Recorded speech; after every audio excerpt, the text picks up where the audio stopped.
To the people that ask why we need a women's specific day, my response is that once we have true equality and equity for women, we will not need to have a woman's specific day. We will not need to have a She's Interesting.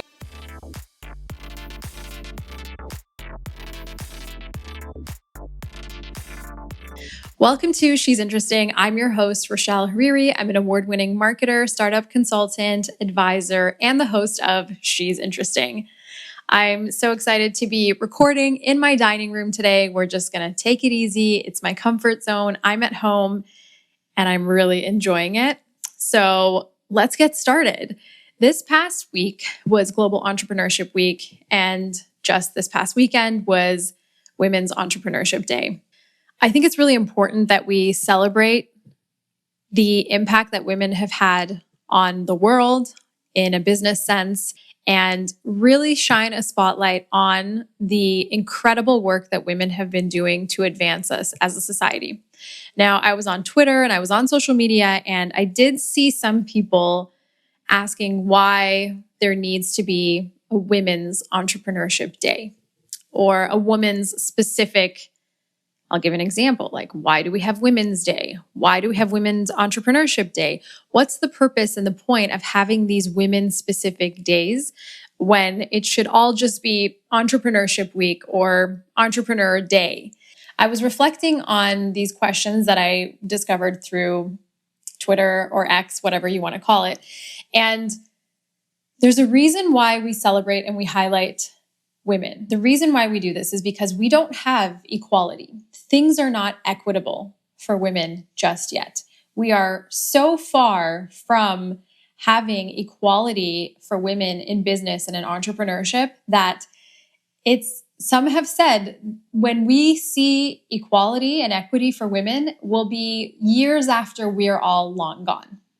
And I actually think when people ask these questions about why do we need these specific days for women, it's coming from ignorance and it's coming from a lack of information and a lack of understanding. Like, people that are typically posing these questions are either trying to be a devil's advocate, which we don't have time for that. Okay, we're all very busy, or they're just uneducated and they don't understand why. They don't have the data points. And so let me spit some of those data points and share them with you all. Women receive less than 2% of VC funding. This past year, women have received close to 1.8% of all venture capital funding. That in itself poses as a problem. There are a lot of women-driven companies, technology companies, health tech, femtech, all sorts of SaaS corporations and businesses. However, women are still not receiving VC funding. There are many reasons for this. Some of them are that oftentimes women choose to bootstrap their companies. They are focusing on being net positive and getting sales and revenue versus spending time going through the VC route. As we heard in Fatima's episode from a week ago, oftentimes if you're a woman or a person of color, you feel like you are a diversity checkbox for a venture capital firm. And that feeling is a lot of the reason why many people step away from VCs and they just focus on bootstrapping their business and doing a friends and family round. So regardless, let's educate some of the folks who don't understand why women have a specific day like Women's Entrepreneurship Day. We need to close the gap, but it currently shows that right now, 81% of European entrepreneurs are men. Also, if we look at the United States, it's quite similar as well. 74% of entrepreneurs in the US are men. Only 26% are women. And that's part of the reason why I'm running She's Interesting. And I have this podcast because I want to change the perception of what an entrepreneur or a business person looks like. Oftentimes when you're thinking about, oh, am I an entrepreneur? Do I fit the mold for this archetype? You assume it's a man, oftentimes a white male, oftentimes in tech. And so if you look differently from that and your business is slightly different, it makes you feel as though you don't fit the mold. Entrepreneurship is for everyone. And when we talk about Entrepreneurship Day, it is so important for us to highlight the stories of women who are doing incredible work. if you have a business, if you run a business, you are an entrepreneur.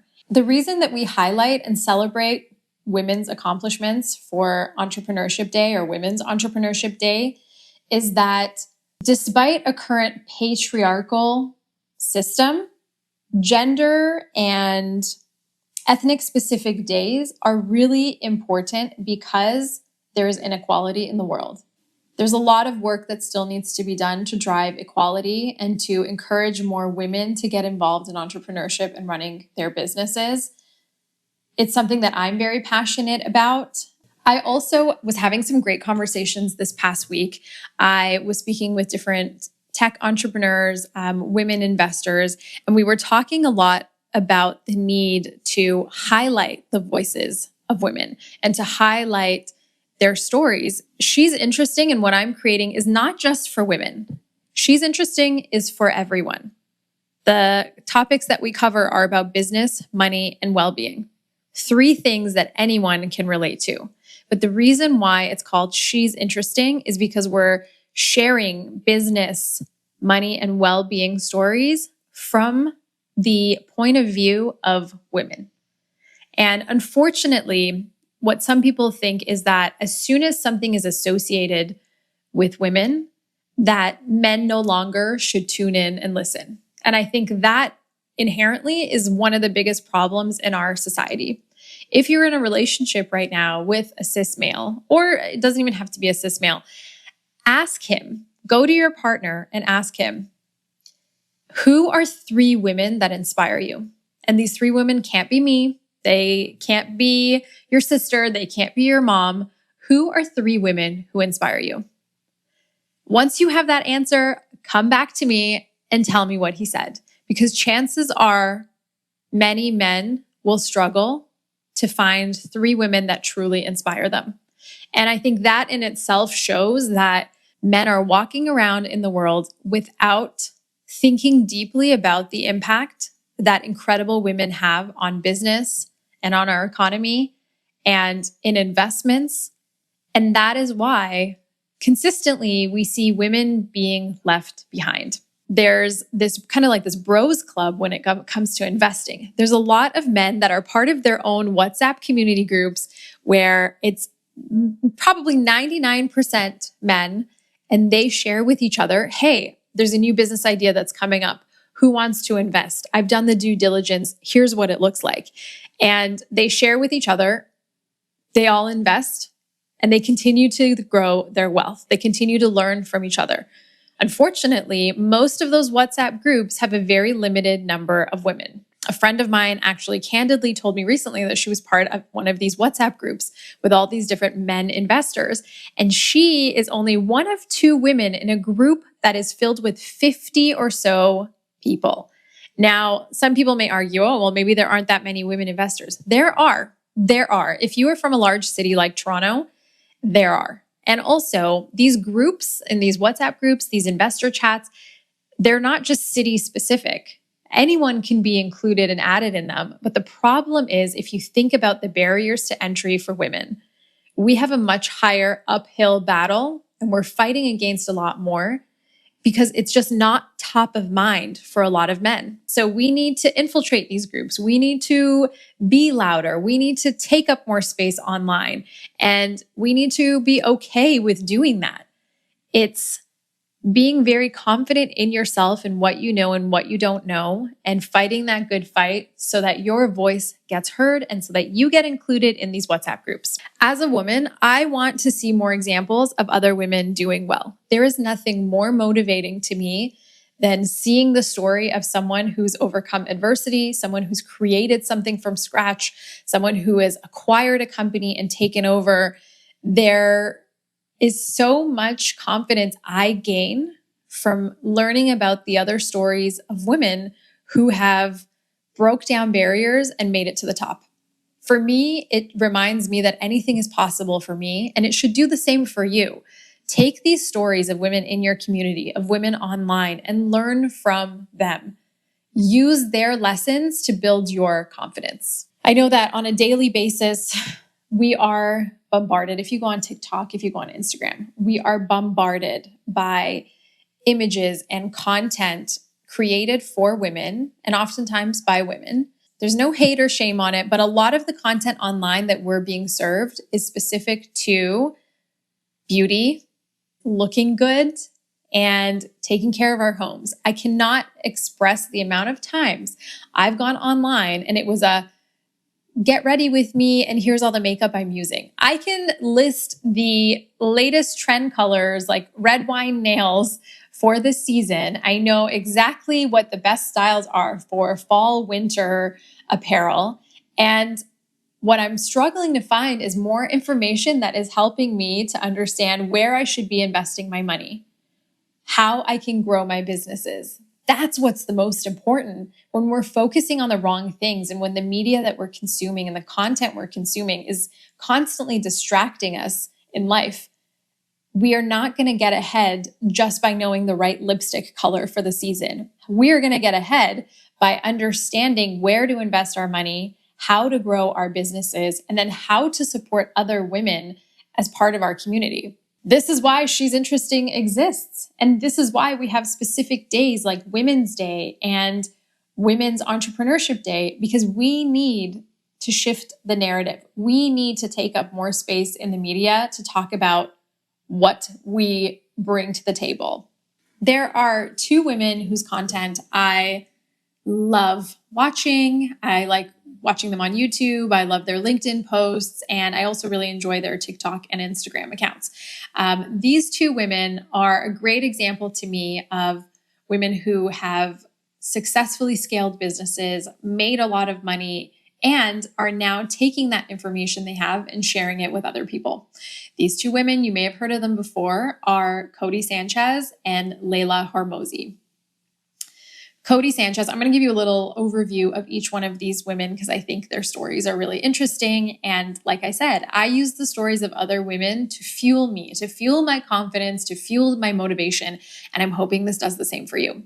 So Codie Sanchez, she has been buying and investing in businesses since 2012. So for the last 12 years. She now runs a holding company of small and medium-sized businesses that are valued at around $10 million before earnings before interest, taxes, and depreciation and amortization. So she focuses on what she's calling boring businesses. Boring businesses are like laundromats, lawn care companies, not these very sexy, big idea SaaS companies or tech companies. Like she's just going for the straight goods, companies that are in the service space and are helping people get from A to B. People need lawn care. People need clean clothes. She knows that that's where she's focusing her time. Once she graduated from post-secondary education, she became a journalist and a reporter in Juarez, Mexico. And that was before she made the switch to investments. She actually started working at the Vanguard. Most of you should be familiar with the Vanguard. If you are not, please go find out what the Vanguard is and understand how you can make investments. In 2008, the financial crisis happened. Codie witnessed the devastating impact of financial illiteracy, how much of a burden that is for ordinary people who don't understand what to do with money and how to protect themselves for the future. So she took this as an opportunity to lean even further into the financial industry. She was working at Goldman Sachs, First Trust. Through her experience working at these different organizations, she was able to build up her understanding of finance and money. That's actually what led her to buy and invest in a series of these boring companies. You would assume, being from the investment space, she would want to go after like tech and big ideas and healthcare. But no, she just was like, let's go to the basics and purchase these companies that we know can make us money and make them run better. It was actually during the pandemic, which was another point where people were struggling with finances and money. That's when she decided to launch what's called the Contrarian Thinking. This is a program that she's launched. It empowers thousands of people to take control of their financial destiny, to understand money more, to understand how to purchase businesses, and to become successful small business owners.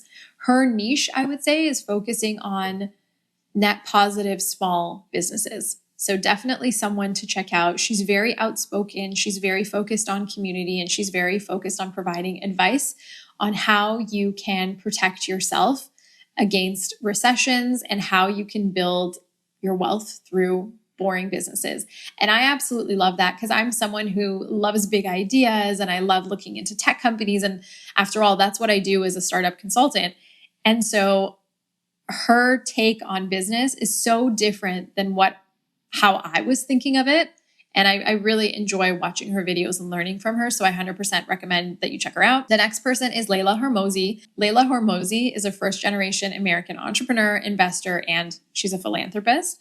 She started off as a trainer and she was living in the OC at the time. She quickly rose in the ranks to become one of the top-selling trainers in her region. And then within a year of doing that, she met her now husband, Alex Hormozi. Both of them who are super popular online.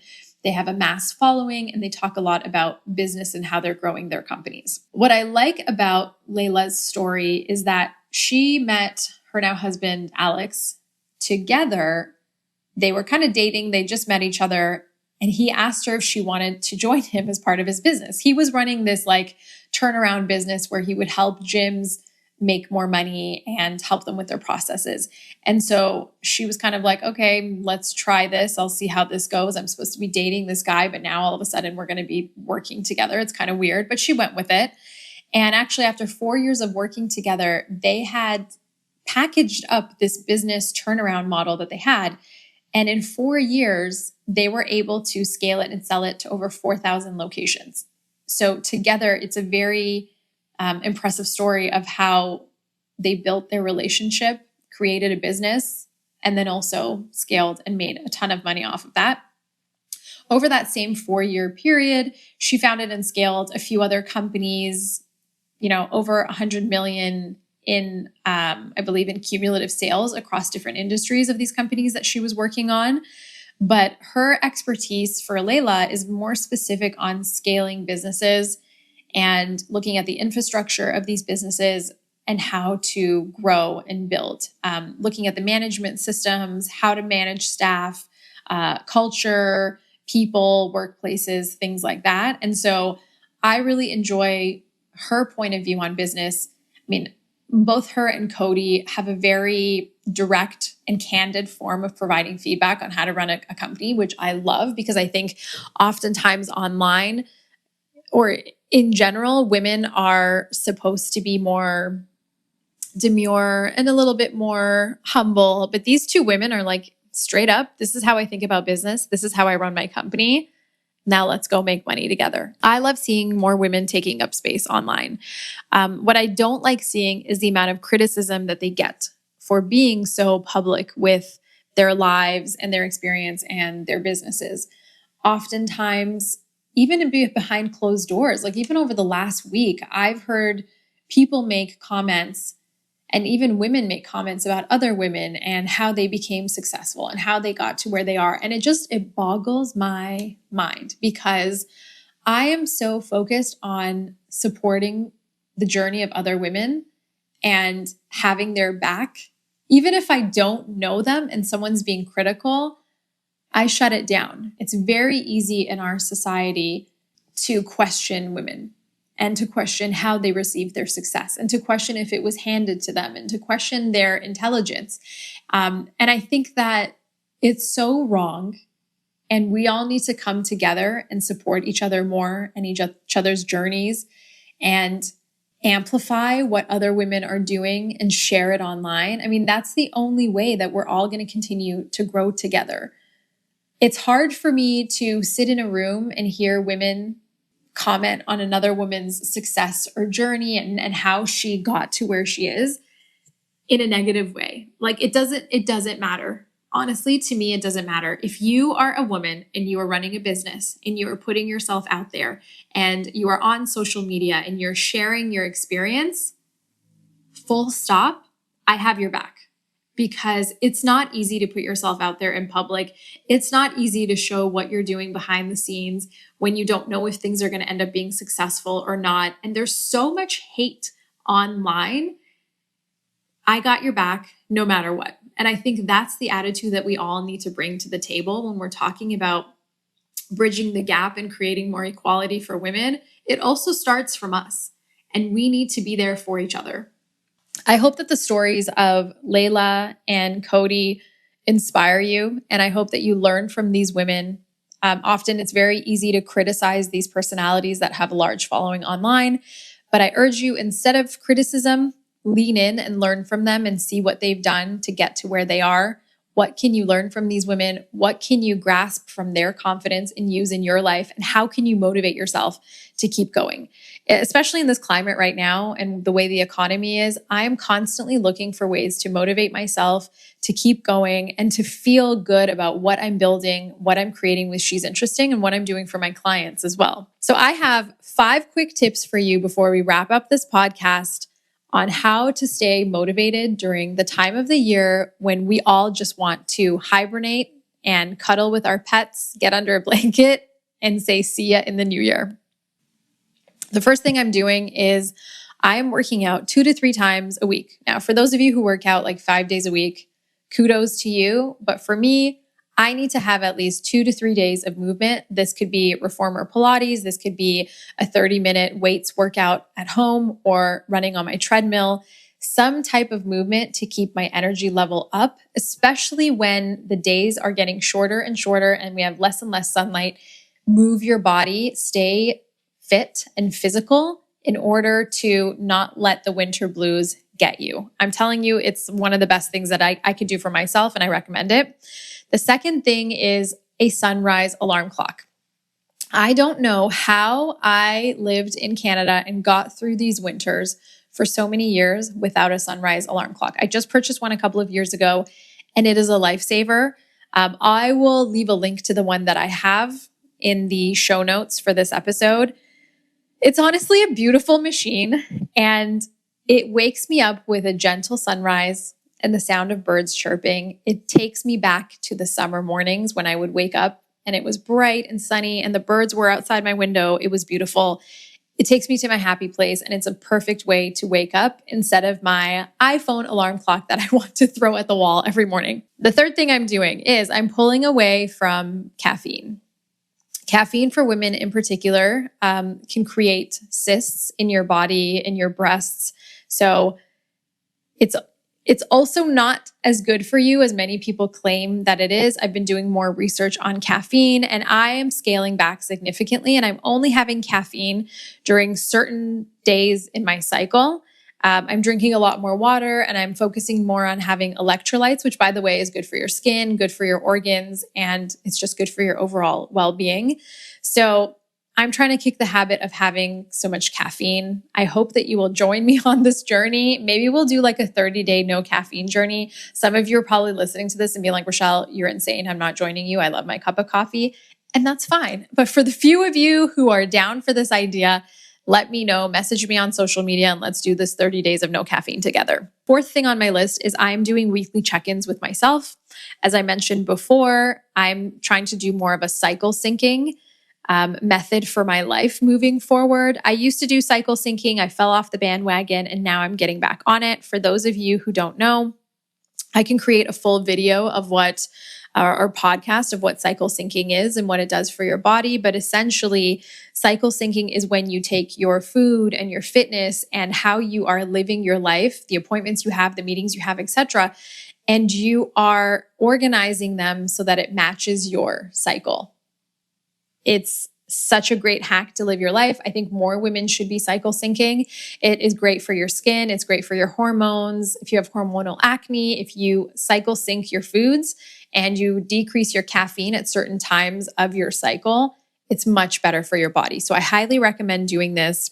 So I'm having these weekly check-ins with myself where I look in and I say, what stage in my cycle am I at? What does my schedule look like? What's my fitness routine for this week? Am I doing high intensity, low intensity, weights? What am I eating this week? And I'm basically biohacking and planning my week. I'll let you know how that goes. I'll keep you all posted, but definitely something to consider. And I really do think I might do a future episode on cycle syncing. This could be really interesting for many people and a great learning. And so the fifth and last thing I'm doing is I'm living today as my future self. I talk about this a lot. I've shared this POV that I have and this mindset and attitude with many of my friends. I want to live today like how future Rashel should be living. And what I mean by that is I'm thinking about my future self. I'm thinking about how she walks through the world. I'm thinking about her attitude. I'm thinking about the way she feels in her body and in her skin and the way she makes the people around her feel. And on days where I'm feeling crappy, on the days where I don't feel very good, I try to channel my future self, that future self that is a bright, shining light, who is an incredible woman, who is doing great things with her life. I channel her and I don't want to let her down. I want to do my best for my future self. So I try to live today as I would. If you're thinking of getting off the couch and going on the treadmill, but you want to spend another 20 minutes on social media, think about your future self. Is she fit? Is she exercising? Does she spend a lot of time on social media? What is she like? And try to live today for your future self. One thing that gets me motivated as well is thinking about, would my future self want to hang out with me today? This cool version of me, this future Rashel, who is all these glamorous and wonderful and smart things that I want to be, would she be okay hanging with how I am today? And I think that's a great way to think about your life and how you want to live. Don't do the things today that don't fit the lifestyle that you want. It takes a lot of discipline to be able to say no to certain things and to focus on yourself and to maintain motivation, but you can do it if you are only competing with yourself. If you're competing with other people, you will always falter. You will always get to a breaking point where you say, oh, you know what? It's just not worth it. Stop competing with other people. Your biggest competition is you and getting to your future self. Get to a stage where your future self is actually going to want to hang out with you. It's critical. 5 tips, again, let me reiterate. These are the things I'm doing to stay motivated over the winter months and not get depressed, because seasonal depression in Canada is real. And aside from taking vitamin D every day, I'm working out 2 to 3 times a week. I'm using my sunrise alarm clock, which I will link for you guys. I'm pulling back on caffeine and focusing more on hydration and electrolytes. I'm doing weekly check-ins with myself and I'm cycle syncing. And then number 5, I am living for my future self. I'm constantly reminding myself that in 2 years from now, 3 years from now, 4 years from now, I want to be that person in my mind, and I need to start building the foundations today. Thank you for tuning in to She's Interesting. I am your host, Rashel Hariri, and I really enjoyed spending this time with you. I hope you feel motivated. I hope you feel like you can conquer things this week and that you have a lot to take away to think about. I've given you some great resources and women to look up and to learn from, and I want us all to do well together. So thank you for tuning in. As always, remember to subscribe to She's Interesting on all streaming platforms. Give us a 5-star rating and leave us a review. It really helps the podcast. And be sure to sign up for our newsletter and follow us on social media at She's Interesting Podcast. I hope you have a beautiful day, a beautiful week, and I will talk to you next Tuesday. See you soon.